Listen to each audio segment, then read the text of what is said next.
In the years after the war, two former paratroopers, Donald Malarkey and Richard Winters, sat down and tried to piece together what had happened that chaotic morning in Normandy. Their memories were written in letters to one another, long before the story would ever become widely known. Those letters eventually became some of the earliest sources used by historian Stephen Ambrose when he later began researching the story of Easy Company. Winters had already decided that the experiences of the company deserved to be recorded. Long before any book existed, he was determined that the men who fought there would not be forgotten. Interestingly, the person Winters originally hoped would write the story was Dr. Donald Cooper, whose father, Warrant Officer Andrew Hill, had been killed during the fighting near Brecourt Manor. Cooper had reached out to Winters hoping to learn more about his father's final moments. Winters believed he would be the perfect person to tell the story, but when Cooper couldn't take on the project, the opportunity eventually went to Ambrose. When Ambrose attended an Easy Company reunion while researching another book about D-Day, everything fell into place. The rest, as they say, became history. Malarkey's recollection of the battle begins with the guns themselves. In his memory, he called them 88s, though they were actually 105mm French artillery pieces. The distinction didn't matter much in the moment. What mattered was that those guns were firing toward the beaches, where thousands of Allied troops were struggling ashore. If they weren't silenced quickly, the casualties on the sand below could become catastrophic. The attack began with a burst of heavy fire poured into a German trench line from a position near a hedgerow. Everyone seemed to be involved in laying down that first storm of bullets. At some point, Lieutenant Compton dashed forward first, reaching the start of the enemy trench. Once he got there, he waved the others on. Malarkey moved with the rest of the group along the west side of a hedgerow, pushing toward the first artillery piece. Popeye Wynne was somewhere nearby, though the exact order of who was ahead or behind had blurred over the years. At one point, Malarkey remembered Popeye being hit, though the details were hard to pin down decades later.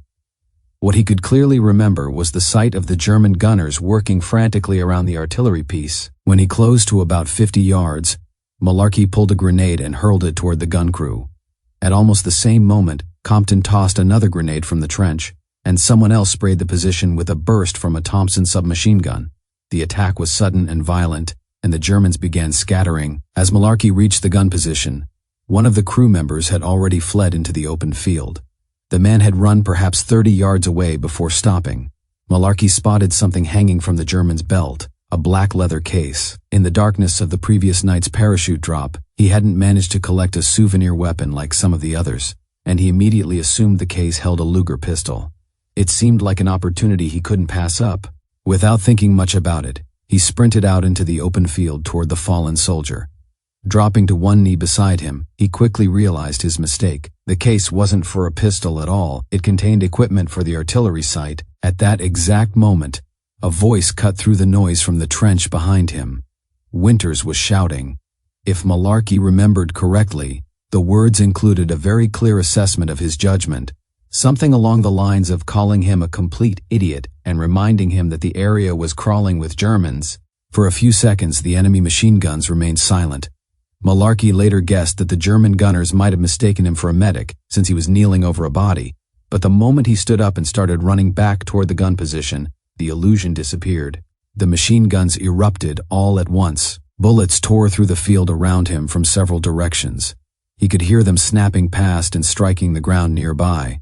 Somehow, unbelievably, none of them hit him.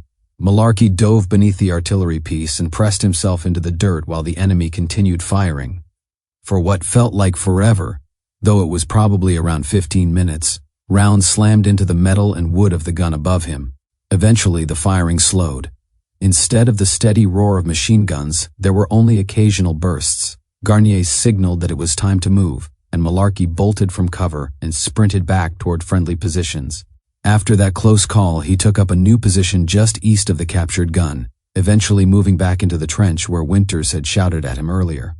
Somewhere along the line, he helped operate a machine gun, though the memory of exactly who was beside him had faded with time. Not long afterward, Winters directed him to move to a spot that would guard the company's western flank. It wasn't the most comfortable assignment. Malarkey settled into position with a captured German rifle and a pile of stick grenades, the potato mashers the Germans favored. Then he waited and waited. The hours dragged by in uneasy silence. The position was isolated, and he felt very much alone. At one point he thought he heard German voices approaching from the far side of the hedgerow. Not wanting to take chances, he started lobbing grenades down the line of brush as far as his arm could throw them. Later, he spotted 2 German soldiers crossing a field several hundred yards away. He fired a few rounds in their direction, though he doubted he had hit anything. Most likely the shots simply convinced them to stay away. Time passed slowly in that lonely corner of the battlefield. Nettles grew thick around him, stinging his skin whenever he shifted his position. Still, he decided he would rather deal with the sharp bite of plants than the far more dangerous bite of enemy bullets. Eventually, Garnier's voice called out, ordering him to fall back. The company was pulling out of the position. Before leaving, Malarkey took one last moment to make sure the artillery piece would never fire again. He pulled the pin on a fragmentation grenade and dropped it straight down the barrel of the gun. When they reached the road behind their lines, he stumbled across an abandoned mortar tube.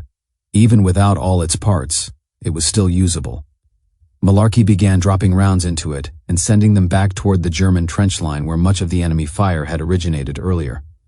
13 or 14 rounds later, the tube was nearly buried in the dirt from the blast of repeated firing. He had discarded the heavy baseplate and bipod earlier during the night jump, which made the improvised weapon awkward to handle. When he finally stopped firing, he tried digging the mortar out of the ground where it had sunk. An older French civilian appeared with a shovel and helped free it. After that, exhaustion finally caught up with him. Malarkey and another trooper had found a barn and collapsed inside. He had just begun drifting toward sleep when someone called his name. Winters had returned with tanks and wanted the same men to sweep through the area again, alongside the armor. The tanks rolled forward with their guns ready, but this time the sweep passed without resistance. The only civilian Malarkey clearly remembered from that time was the Frenchman who had helped dig out the mortar. Looking back, he estimated there had been perhaps 2 platoons of German infantry defending the artillery battery, supported by several machine guns. With the passing of years, some details naturally faded. Faces blurred together. Exact numbers became uncertain. He could only confidently name a handful of the men who had taken part in the assault. Maybe 8 in total. Maybe a few more. But one thing remained clear to him, even decades later. Those guns had been firing toward the invasion beaches. By knocking them out when they did, a small group of paratroopers may have spared countless soldiers fighting their way ashore below. It had been a risky attack carried out by very few men against a well-defended position, but it worked. When Winters later reflected on Malarkey's account, he recognized almost every moment of it. Winters had kept notes and occasional diary entries from the war, and those records helped him retrace the sequence of events, the movements, the timing, the mistakes, and the names of the men involved. Reading Malarkey's memory of that morning felt like walking the same ground again. He remembered watching as Malarkey crawled toward the first gun position, while the others provided covering fire. Garnier had been on one side, another man on the other. When the attack surged forward, 3 German soldiers, not 2, had broken and run across the field. Winters also remembered shouting at Malarkey when he ran out after that supposed Luger. In his own recollection, the words had been even stronger than Malarkey remembered. He admitted he had called him a stupid idiot, though he insisted the anger came from concern. Charging across an open field for a souvenir was a good way to get killed, and it had been pure luck that Malarkey survived the machine gun fire that followed.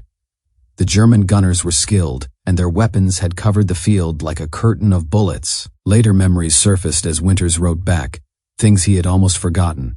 The improvised mortar without its baseplate, a French landowner writing years later confirming their estimate of the German force defending the position, even a moment of his own foolishness, crawling past the body of Warrant Officer Hill under machine gun fire and noticing the man's wristwatch still on his arm. Winters had actually doubled back under the same fire to retrieve it. Looking back, he could only shake his head at the recklessness of it. In that moment, he had been just as guilty of risking his life for a small keepsake. In the end, both men understood that memory changes with time. Some details grow sharper, others fade into uncertainty. But the heart of the story remained the same. A handful of paratroopers landing far from where they expected. finding a dangerous enemy position and deciding to attack it anyway. And because they did, the guns overlooking the beaches fell silent.